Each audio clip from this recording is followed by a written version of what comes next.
Previously, we already had our default authentication system working. For our business requirements, we want to have a user full name along with their email and password. So how can we do that? To do that, we need to add a new property into our user model, and that equivalent to adding a new field into the user table in the database. So in the terminal, again, make sure that you're in an alien folder, just like me. All right, so I'm in desktop, so I'm going to alien.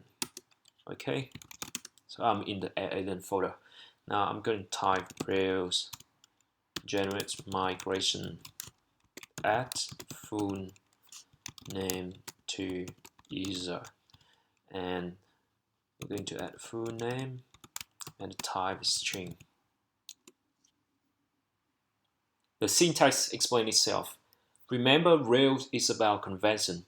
So when you say something like this, Rails will understand that you want to add a field to user model, followed by the field's name and its data type.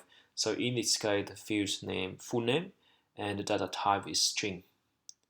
Now then we need to run recdb migrate to migrate this chain to our database.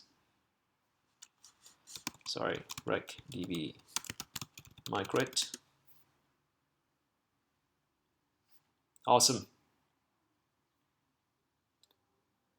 Next, we need to add validation to our full name property. So under app model user.rb. Now here we're going to type validates full name. Now it needs to be presents. So I'm going to say true and the length. Now the maximum length would be 50 characters. Alright, save it. This means the full name property must be present and the maximum length must be 50 characters. If you want to learn more about different validation for models in Rails, please go to this link, which is the Rails guide for validation. And if you scroll a bit down, and here you can see a number of options for you, so such as length, numericality, presence, or uniqueness, etc. They are very easy to use. Okay, last step. Due to the security reason, we have to explicitly permit parameters inside each controller. The device team provides a guideline for this process, so we just follow that. Now under app controllers and open application underscore controller.rb. And we're going to do like this. So before any actions, right, we run this function config permitted parameters if it is a device controller.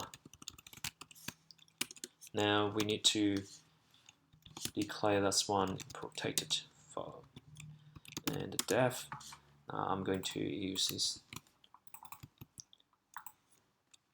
Okay, when you say device parameter sanitizer, alright, for sign up, then we add the full name.